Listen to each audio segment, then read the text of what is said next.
चिन्मयं व्याप्य सर्वं त्रैलोक्यं सचराचरं तत्पदं दर्शितं येन तस्मै श्री गुरुवे नमः। चैतन्यः शाश्वतः शान्तः व्योमातीतः निरञ्जनः बिन्दुनादकलातीतः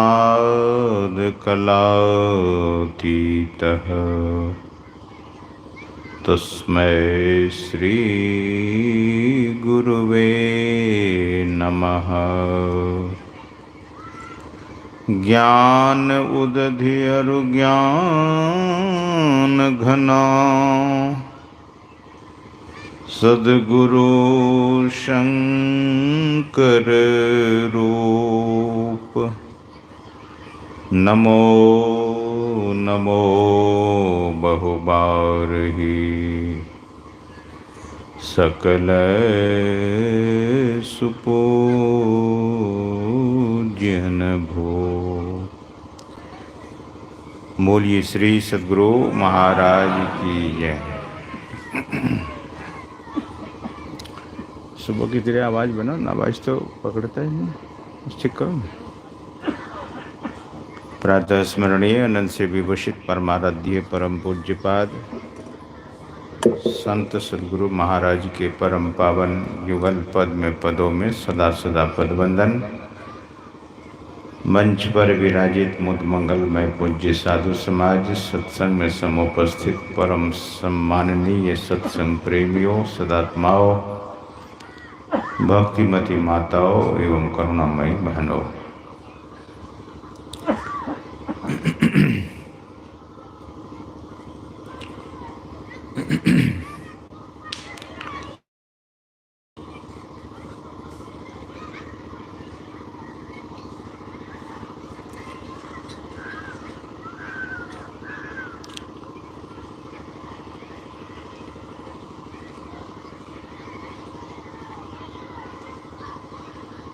भगवान श्री राम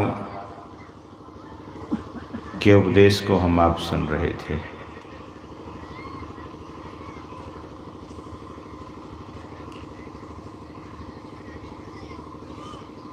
भगवान दुर्लभ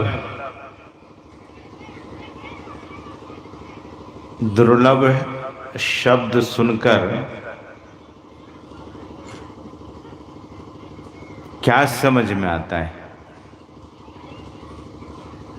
जो पाने में बहुत कठिन है, जिसको प्राप्त करने में बहुत कठिन है। मणि के बारे में आप लोग सुने ही हैं, है आप लोगों के पास एक भी आदमी यहाँ है जिसके पास मणि हो? दुर्लभ चीजें,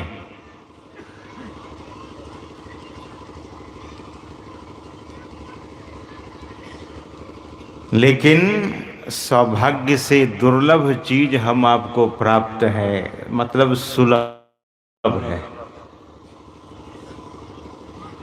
अभी है।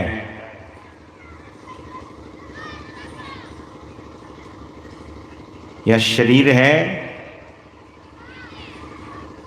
तो मकान है, दुकान है, खेती है, बिजनेस है, कपड़े हैं, खाने के व्यंजन हैं, घूमने के लिए गाड़ियां हैं। शरीर नहीं रहेगा तो कुछ भी नहीं, जैसे छूटेगा। आश्चर्य है, इतना सुंदर शरीर है और छूटने के बाद सूरदास जी महाराज कहते हैं, मैं नहीं, संत सूरदास जी महाराज, घर के कहत सवेरे काढ़ो, सवेरे निकालो।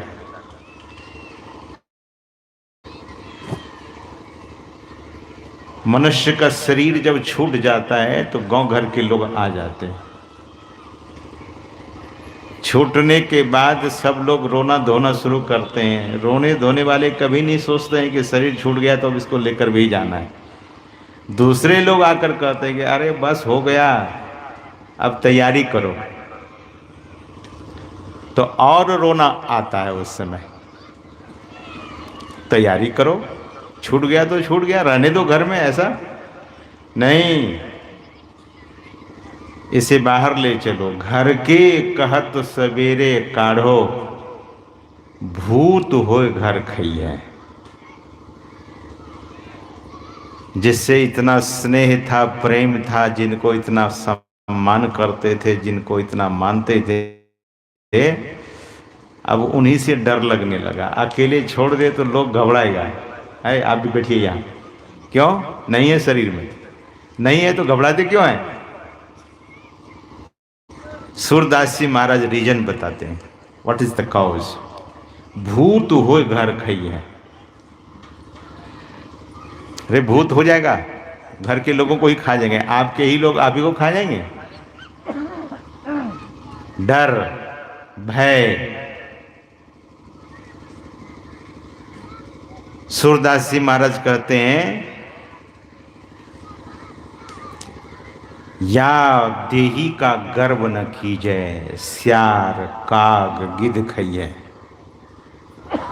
ऐसे फेंक दिया जाएगा तो स्यार, कौवा, गिद्ध यानी पक्षी इसको खाएगा। तीन नाम तन विष्ठा होए। तीन नाम होगा, कृमि के विष्ठा बनेंगे। विष्ठा कृमि होए, नातर खाक उड़ई है, जला देंगे तो राख बन के उड़ जाएगा।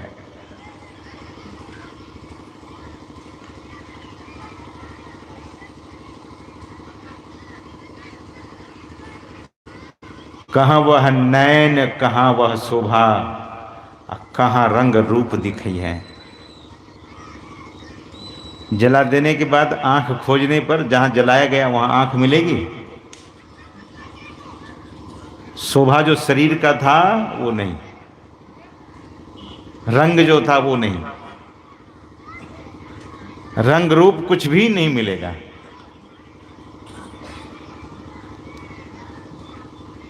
इसलिए सूरदास जी महाराज कहते हैं कि अजहू मूढ़ करो सत्संगत।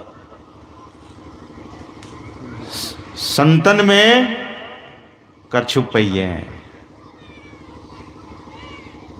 ऐ जगत के लोगों सत्संग कीजिए। यही भगवान बैठ करके समझा रहे हैं सबको। क्या?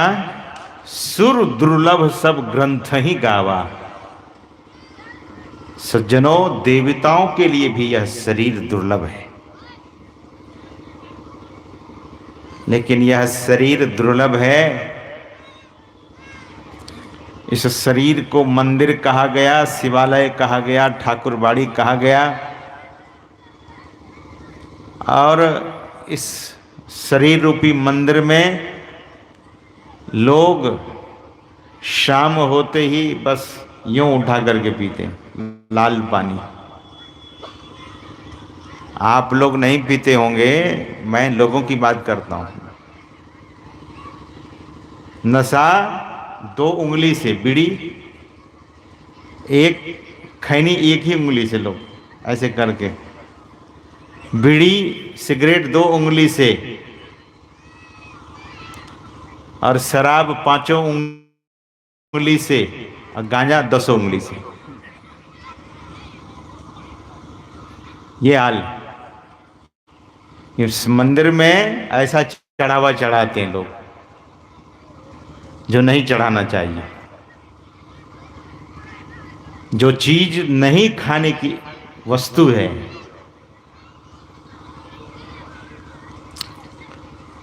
कबीर साहब ने कहा कि भांग, तमाकू, छूतरा, अफयूं और शराब। छूतरा कहा मतलब छूने योग्य नहीं है, तंबाकू छूने योग्य नहीं है, शराब छूने योग्य नहीं है, बीड़ी सिगरेट छूने योग्य नहीं है। कबीर साहब कहते हैं छूतरा छूने योग्य नहीं है, लेकिन यहां तो लोग दबा दब पी रहे हैं, खा रहे हैं। आश्चर्य है। और खास करके मैं देखता हूं कि तंबाकू तो अच्छे अच्छे सत्संगी लोग भी नहीं छोड़े हैं। ताज्जुब की बात है, दीक्षा ले लिए और तंबाकू नहीं छूटा अब तक। कभी कभी सत्संगी लोग के हाथ में जब मैं दाग देखता हूं, तंबाकू तो अपना छाप छोड़ के रखता है ना हाथ में, मैं पूछता हूं कि ये हाथ में कोई बीमारी, कोई चर्म रोग तो नहीं हुआ? बोले नहीं नहीं महाराज, मुट्ठी बंद कर लेते हैं। जो खाने योग्य वस्तु नहीं है, छूने योग्य वस्तु नहीं है, उसे लोग खाते हैं। सदगुरु महाराज कहते हैं कि मांस मछलियां भोजन त्यागो, सतगुण खान पान में पागो। और कहते हैं कि जितने नशा है सबको छोड़ो। सदगुरु महाराज कहते हैं कि जितने प्रकार का नशा है सबको छोड़ दीजिए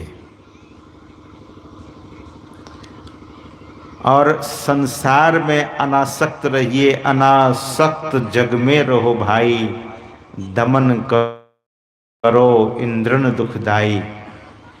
काम क्रोध मद मोह को त्यागो, तृष्णा तजी गुरु भक्ति में लागो। किधर लगिए? गुरु भक्ति में। तृष्णा तजी गुरु भक्ति में लागो।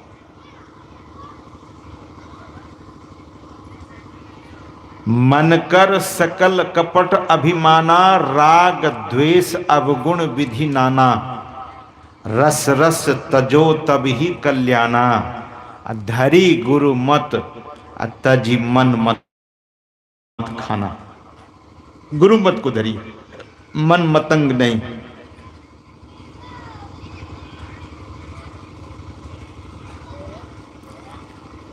सहित तंबाकू नशा है जितने, तजन योग्य तज डारो तितने।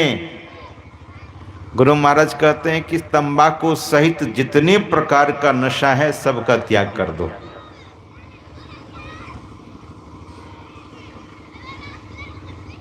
जैसे कोई डॉक्टर बनना चाहता है तो डॉक्टरी की पढ़ाई करनी पड़ती है, मेडिकल साइंस को पढ़ना पड़ता है।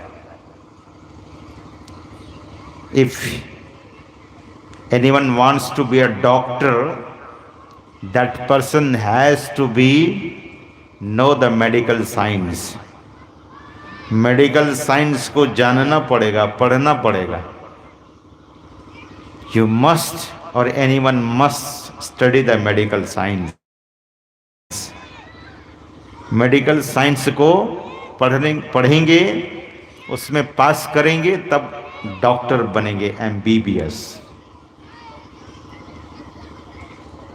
जो डॉक्टर की डिग्री है। सदगुरु महाराज भी कहते हैं कि इन सभी चीजों का त्याग कीजिए। You must sacrifice the such thing which is supposed to be avoid, जिसको त्याग देना है, छोड़ देना है।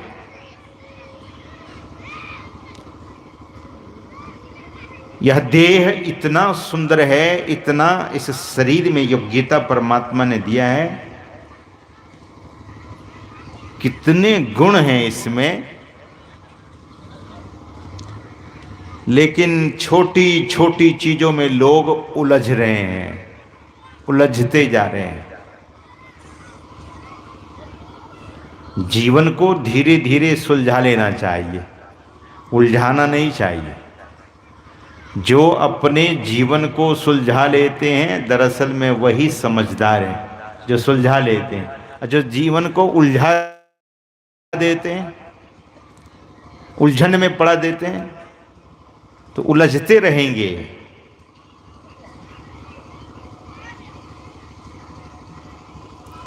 इसलिए सज्जनों, भगवान श्री राम कहते हैं कि यह जो दुर्लभ शरीर मिला है, वे कहते हैं कि सुर नर दुर्लभ। देवताओं के लिए भी यह नर शरीर दुर्लभ है।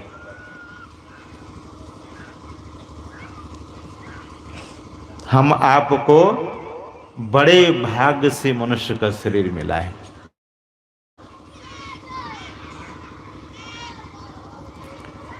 लेकिन ध्यान दीजिए, कितना बड़ा भी महात्मा यहां आ जाए और आप लोगों को बोले कि घर मत जाइए, तो रुकेंगे क्या? बोलिए। कोई बहुत बड़े महात्मा आ जाए और बोले कि घर नहीं जाइए, बोले महात्मा कोई भगा दीजिए, घर ही जाने से मना कर रहे हैं। घर तो जाना चाहिए ना, कि नहीं जाना चाहिए? बोलिए। घर तो जाना ही चाहिए। साधु महात्मा भी कहते हैं कि घर जाइए, लेकिन उस घर, जिस घर से आए हैं उस घर को जाइए। जो घर निज घर है, आपका अपना घर है। ये घर तो बीच ही में मिला है, बीच में ही छूट जाएगा।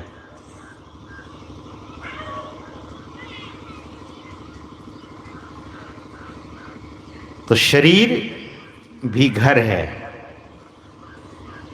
Your very precious body is your home. आपका ये शरीर आपका ही घर है, बड़ा प्रिय घर है। इसी शरीर को रखने के लिए लोग बड़ा बड़ा बिल्डिंग बनाते हैं। अब मुकेश अंबानी को सब्र ही नहीं है, दुनिया का सबसे टॉप घर उसी का है। उससे बढ़िया घर दुनिया में किसी का आज तक नहीं हुआ, बना ही नहीं सका कोई। अब सोचिए तो, लगभग 15 साल से ऊपर हो गया है, मुकेश अंबानी के जैसे आज तक दुनिया में कोई घर बना ही नहीं पाया। 10 टॉप में, 1 नंबर में। उसके बाद और लोगों का नंबर जाता है। लेकिन मुकेश अंबानी को फिर भी सब्र नहीं, संतोष नहीं, अब समुद्र में घर बना रहे। समुद्र में घर बना रहे हैं। कितने सालों से? लगभग 4-5 साल हो गए, घर बन ही रहा है, समुद्र में बन रहा है। जिस घर में, मुंबई में जो घर है, क्या तो नाम है, एंटालिका की क्या ऐसे कुछ नाम है, भुला रहा हूं, एंटालिया ऐसा कुछ नाम है। उस घर में 600 नौकर ही है। 600 नौकर है।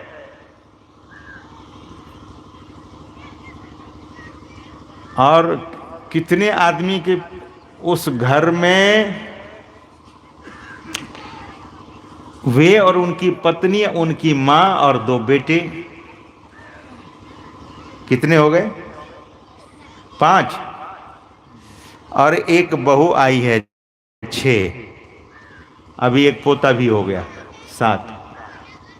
वैसे तो पोते की गिनती नहीं है। 6 लोगों में 600 नौकर है। एक आदमी पर 100 नौकर है।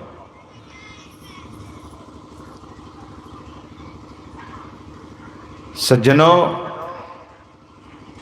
कितना भी कोई घर बना ले, लेकिन यह घर, इस घर का भी रख रखाव।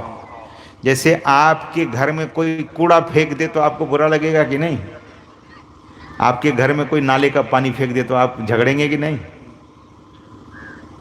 और शरीर में वो शराब क्या है? नाला का ही तो पानी है, डाल दिया, भीतर में उथल पुथल होने लगा, झगड़ा लड़ाई चलता है भीतर में ही पहले, फिर में जाके लोग बाहर झगड़ने लगते हैं। शराब पीने वाला यही करता है, पहले भीतर में झगड़ा होता है उनको, अपने से लड़ता है और तब बाहर में आकर के लड़ने लगता है लोगों से।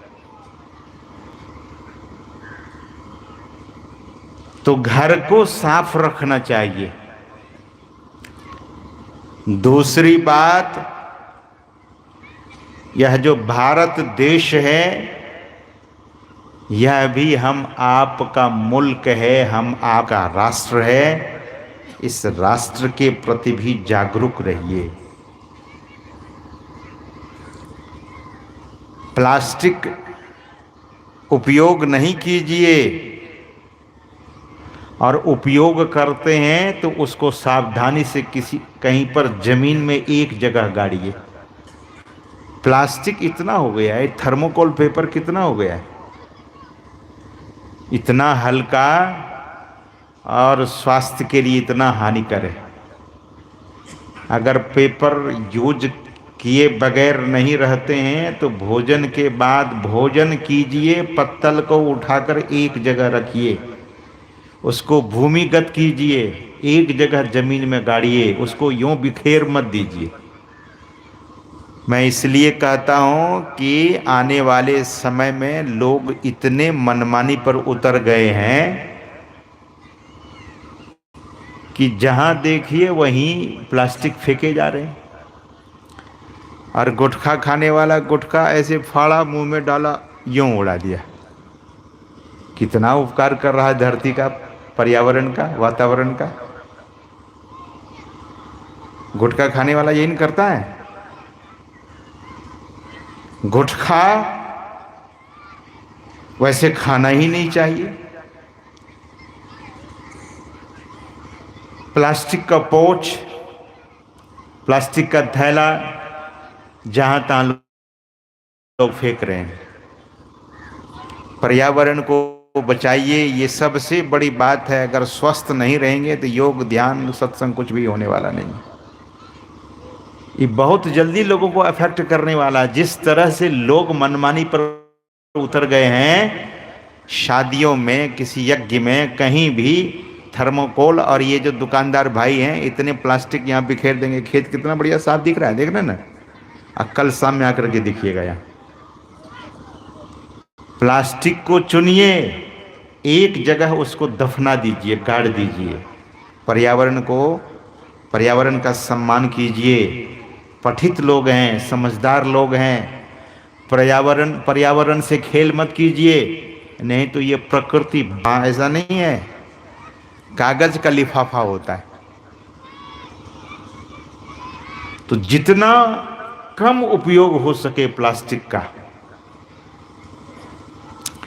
राष्ट्र की भक्ति भी भीतर में होनी चाहिए। राष्ट्र के पर्यावरण को सुरक्षित, पर्यावरण दूषित नहीं हो, हमारा देश गंदगी से न भरे, ये जिम्मेवारी हर आदमी के कंधे पर है। हर आदमी जिम्मेदार है।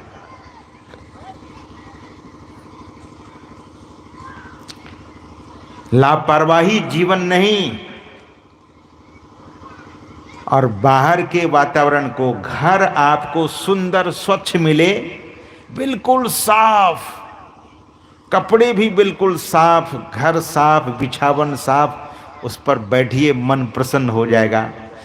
ऐसे घर में जाइए, बिछावन भी गंदा, और घर में इधर पान का पिरखी फेंका है, उधर गुटखा का टुकड़ा पड़ा हुआ है, उधर गंदगी है, उधर मक्खियाँ भिन भिना रही है। वहाँ आपको बोलेंगे बैठने के लिए, बोले अरे बड़ा मुश्किल है यहाँ बैठना, जाने दीजिए यहाँ से। मतलब घर को पवित्र रखिए, देश और समाज पवित्र रहे।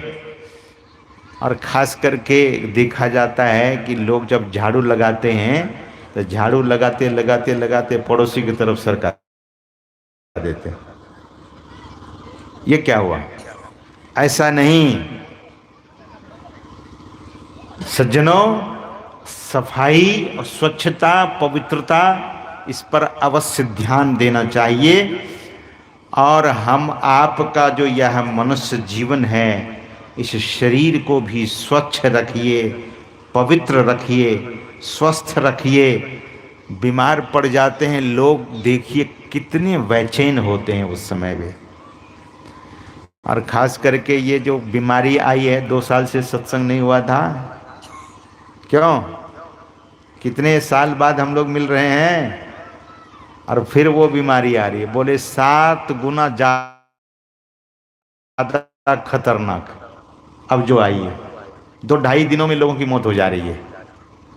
वो जो कोरोना शुरू में आया था उसमें तो 7 दिन, 10 दिन, 15 दिन में लोग उभर जाते थे, लेकिन 2-2.5 दिनों में अभी सबसे ज्यादा राजस्थान में आई हुई है वो बीमारी। क्या तो नाम बताया, हम लोग तो नाम ही भूल जाते हैं। हाँ, ऐसे कुछ नाम है। तो ऐसी बीमारी, सज्जनों, एक बात मैं कह रहा हूं कि बीमारी कैसी भी आवे, घबराना नहीं है। मौत होगी तो जाना ही होगा, मौत नहीं होगी तो किसी भी सूरत में नहीं जाएंगे। घबराना नहीं है। अब उस बीमारी में यही है कि खूब स्वच्छ रखिए, पवित्रता से रहिए, सफाई से रहिए। और क्या सफाई, हमको तो समझ में ही नहीं आता है कि शराब से ही वो सैनिटाइजर बनता है, अल्कोहल ही होता है, बोलते हैं उसी को ज़्यादा छिड़किए। कौन जमाना आया है कि शराबी से सब जगह सफाई हो रही। शराब शरीर पर छिड़किए, इधर छिड़किए, उधर छिड़किए, इधर सैनिटाइजर, उधर सैनिटाइजर। ये जितने हम आप स्प्रे का सामान देखते हैं ना, ये बड़ा खतरनाक है। लेकिन अब कोई विकल्प नहीं है, कोई ऑप्शन नहीं है, तो घबराने की जरूरत नहीं है। मुझे किसी ने सुनाया कि कल से, अब बात सच्ची है कि नहीं है, कि कल से स्कूल बंद हो रहा है। अब इधर की सूचना तो नहीं है, लेकिन किसी स्टेट में कल से स्कूल फिर बंद कर दिया गया। अब इधर बिहार की सूचना शायद नहीं है। तो ये बीमारियां बहुत खतरनाक ढंग से आती है, चली जाती है, शांत हो गई थी फिर। अब इसको कौन ला रहे हैं? नेता लोग ला रहे हैं कि कोई व्यापारी लोग ला रहे हैं? कौन ला रहे हैं ये समझ में नहीं आ रहा है कि कौन आदमी है जो इस बीमारी को ला रहे हैं, इनको दावत दे रहे हैं। लेकिन बीमारियां आती हैं, कुछ लोग सुनकर घबरा कर मर जाते हैं। कोई सुनते कि हमको हो गया तो घबराहट में ही चले जाते हैं। तो घबराने की भी जरूरत नहीं है। और जो निज काम है, जो अपना काम है, सदगुरु महाराज कहते हैं कि झट ही करो निज काम। इस काम को शीघ्रता से कीजिए, इस काम को जल्दी कर लीजिए। कौन काम? गुरु महाराज कहते हैं कि निज काम। निज काम क्या है? ईश्वर की भक्ति ही निज काम है, परमात्मा की भक्ति। अभी शरीर भी सुलभ है, शरीर भी अभी वर्तमान में हाथ में है, और समय भी हाथ में है। इसलिए परमात्मा का भजन कर लेना चाहिए। भगवान यही सावधान करते हैं। सत्संग में भगवान के उपदेश के पाठों को किया जाता है, पाठ किया जाता है, और उसी पर वक्ता लोग अपनी मंतव्य रखते हैं, अपना विचार रखते हैं। और भगवान का कहना है कि यह काम जल्दी कीजिए। सदगुरु महाराज भी कहते हैं कि झट ही करो निज काम, जो बीता सो बीतिया, अब हु गहो गुरु नाम। अब गुरु नाम को गहिए, यानी पकड़ लीजिए, गुरु नाम को जपिए, गुरु नाम को ध्याइए, और गुरु नाम से ही हम आपका कल्याण होगा। गुरु महाराज कहते हैं कि झट ही करो निज काम, जो बीता सो बीतिया। जो समय बीत गया, the time has past, what ever time has past let it be past, but what ever time is in your hand use it. उसका उपयोग कर लीजिए, उस समय का उपयोग कीजिए, सदुपयोग कीजिए। और महापुरुष कहते हैं अबहु गहो गुरु नाम। अब गुरु नाम की मुख्यता जीवन में होना चाहिए, यानी गुरु भक्ति दृढ़ होनी चाहिए। महापुरुष कहते हैं कि गुरु की भक्ति साधु की सेवा बिनु नहीं कछु हो पाई हो, याते भजो गुरु गुरु निधि ही रहो चरण लौलाई हो। इसलिए गुरु की भक्ति कीजिए। और इस मनुष्य शरीर यह मनुष्य शरीर जो हम आपको मिला है, यह एक अवसर है। This is an opportunity for us. यह एक अवसर है और मन पछतई है अवसर बीते। गोस्वामी तुलसीदास जी महाराज कहते हैं कि फिर पश्चाताप नहीं करना पड़े, मन में ग्लानि नहीं हो जाए। क्यों? कि अवसर बीत जाएगा तो फिर पछताना ही पड़ेगा। संत महापुरुष कहते हैं कि अब विलंब नहीं करना चाहिए। संत पलटू साहब कहते हैं कि भजन आतुरी कीजिए। आतुरी मतलब जल्दी। भजन आतुरी कीजिए और बात में देर, और बात में देर जगत में जीवन थोड़ा। मानुष तन धन जात गोड़ धरी करो निहोरा। कांचे महल के बीच पवन एक पंछी रहता, 10 दरवाजा खुला उड़न को नित उठी चाहता। भज लीजिए भगवान। क्या? पलटू साहब कहते हैं कि ईश्वर का भजन कर लीजिए, परमात्मा की भक्ति कर लीजिए। या ही में भल है अपना, 84 मिट जाए मिटाए जन्म की कल्पना। पलटू अटक न कीजिए, 84 घर फेर। अब भजन आतुरी कीजिए और बात में देर। सभी संत कहते हैं कि इस बात को जल्दी कर लीजिए, शीघ्रता से कीजिए। शुभस्य शीघ्रम, शुभ काम को शीघ्रता से कर लेना चाहिए। मैं ये आपको एक प्रसंग सुनाता हूं। भगवान श्री राम और रावण का युद्ध हो रहा था। रावण बूढ़ा नहीं था, बिल्कुल प्रौढ़ था, ठीक ठाक उम्र थी। भगवान से युद्ध ठान लिया। युद्ध भगवान से करने के लिए चल पड़ा। इस दुनिया में ऐसे भी लोग हुए कि भगवान से ही दुश्मनी मोल ले ली। भगवान से। भगवान उस समय अवतरित हुए थे, भगवान श्री राम के रूप में थे।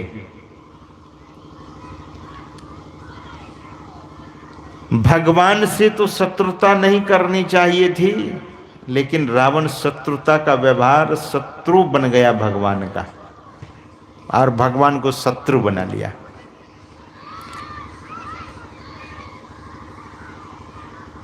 दरअसल में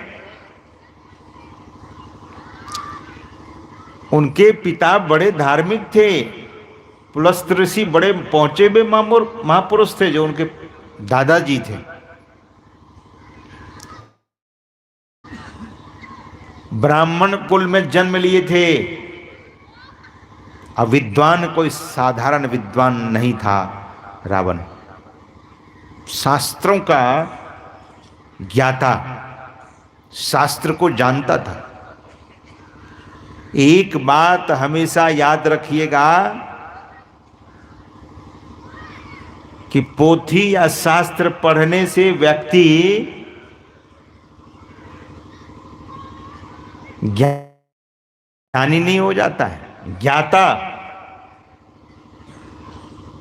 हो सकता है, जानकार हो जाए।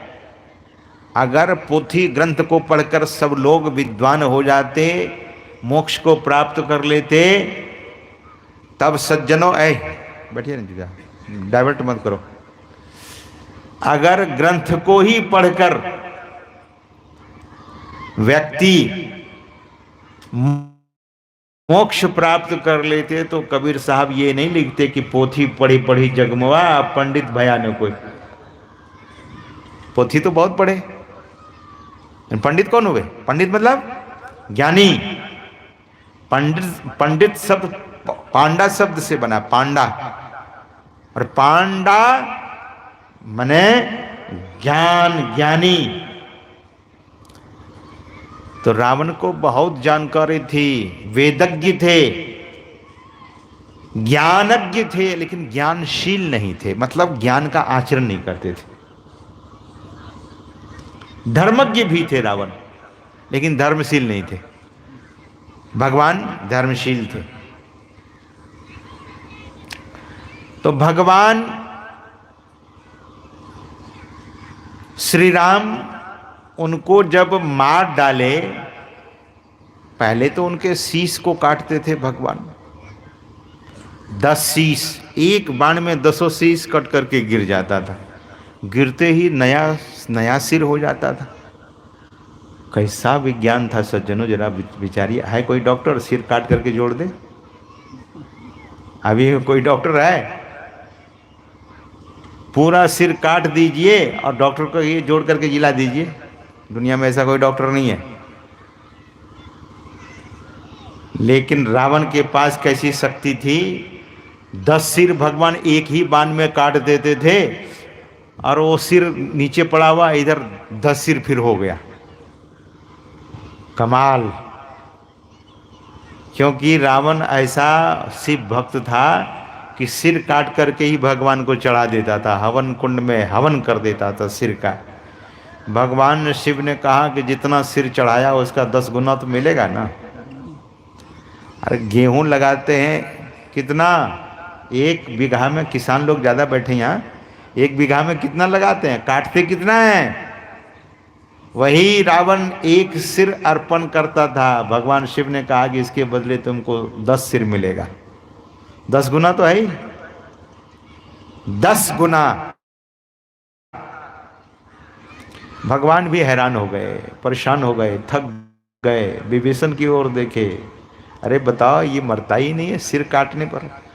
हम आपका कोई सिर काटे तो बस जय जय सिया राम, लेकिन रावण का सिर काटते थे भगवान तो उनको दूसरा सिर हो जाता था। रावण खिलखिला करके हंसते थे। अब सब हैरान, बंदर भालू देखता था, अरे कैसा आदमी है, सिर काटने के बाद तो जीवन का अंत होना चाहिए, लेकिन दूसरा सिर आ जाता है। भगवान श्री राम विभीषण जी की ओर देखे, बोले प्रभु ऐसे नहीं मरेगा ये, इनके नाभि में बाण मारना पड़ेगा, नाभि में अमृत है। भगवान फिर नाभि में बाण चलाए, रावण की मृत्यु हो जाती है। मृत्यु मतलब रावण धराशायी हो जाता है, गिर जाता है, मरता नहीं। लेकिन वो आखिरी बाण था भगवान का, और रावण का भी वो आखिरी जीवन था। रावण गिर गया धरती पर, सब लोग बंदर भालू ताली बजाने लगे। बंदर भालू ताली बजाने लगे, मर गया मर गया, रावण मर गया। मैं कह रहा था आपसे कि ब्राह्मण कुल में शास्त्र को पढ़ने वाला, सब कुछ जानने वाला, लेकिन उसको लोगों ने क्या कहा, राक्षस। मनुष्य जैसा कर्म करता है, समाज उसको वैसा ही नाम देता है। कोई बदमाश के बारे में कोई प्रशंसा कर, अरे ऐसे मत बोलिए, वो तो रावण है। आप भी किसी को गधा कहते हैं कि नहीं? क्यों कहते हैं? उसके आचरण को देखकर बोलते गधे, गधे कहीं का, और गड़बड़ और करता बोले अरे कुत्ता कहीं का। मनुष्य जैसा आचरण करता है, जैसा कर्म करता है, समाज उसको वैसे ही उपाधि दे देता है। अब रावण का शरीर गिर गया है, भगवान श्री राम के पास लखनलाल जी दौड़े दौड़े आए और प्रणाम किए। लखनलाल जी से भगवान ने कहा कि अरे क्या प्रणाम करते हो, जाओ अब रावण को जाकर एक बार प्रणाम कर लो। अब लक्ष्मण जी को काटो तो खून नहीं, बोले प्रभु ये क्या कौन सी आज्ञा है, वैसे तो आपकी आज्ञा को मैं टालूंगा नहीं, आपकी आज्ञा को काटूंगा नहीं, लेकिन ये बात कौन सी कर रहे हैं। बोले कि रावण के पास जाओ। बोले हाँ उन्हीं के पास जाओ, उनको प्रणाम करो और उनको बोलो कि कुछ उपदेश देने के लिए, कुछ शिक्षा की बात बताने के लिए। प्रभु वो तो आचरणहीन व्यक्ति है,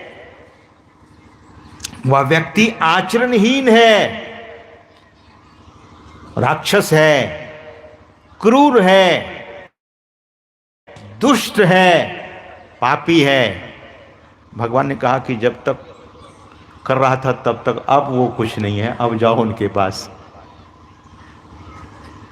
लक्ष्मण जी ने पूछा कि प्रभु क्यों भेज रहे हैं। बोले कुछ सीख लो जाकर उससे, जाओ। भगवान को नमन करते हैं, लखनलाल जी प्रणाम करते हैं, बोले प्रभु जैसी आज्ञा, और रावण के पास गए। कौन? लक्ष्मण जी रावण के पास गए और रावण को लक्ष्मण जी हाथ जोड़ते हैं, प्रणाम, हाथ जोड़ते हैं। हाथ किसका जुड़ता है? जो विनम्र लोग होते हैं। और जो अकड़ते कौन है? जो अकड़ वाले हाथ नहीं जोड़ेगा जल्दी। ऐसे आदमी क्यों हाथ जोड़ेगा? अरे नजदीक में पहुंच गए। रावण ने पूछा कि कैसे आए? मैं तो आपका शत्रु हूं, मेरे पास कैसे आए? अगर धनुष बाण पास में होता तो मार ही डालता आपको। लखनलाल जी ने कहा कि मार डालते या जो कुछ कर डालते, मैं तो अपने भ्राताश्री की आज्ञा से आया हूं। किस लिए आए? लखनलाल जी ने कहा कि मैं आपसे कुछ सीखने आया हूं, सीखने आया हूं, कुछ शिक्षा प्राप्त करने आया हूं।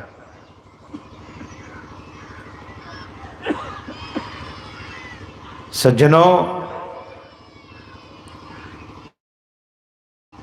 शास्त्र में लिखा है कि कोई चांडाल भी हो, उसमें कोई ज्ञान है तो सीख लेना चाहिए।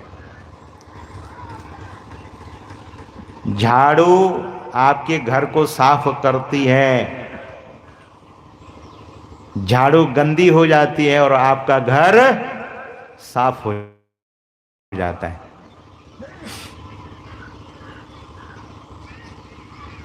सज्जनों, जीवन में सफाई करने वाले से क्या घृणा? किसी में कोई ज्ञान है तो उसे सीख लेना चाहिए। झाड़ू से क्या सीख मिलती है? सफाई करो, सफाई करो, सफाई करो, स्वच्छ करो, पवित्र करो। घर में जो पोछा लगाते हैं, कपड़ा गंदा नहीं हो जाता है। बढ़िया कपड़ा को पोछा लगाते हैं ना, घर में लिपाई करते हैं ना, घर बढ़िया पवित्र, और पोछा गंदा हो जाता है।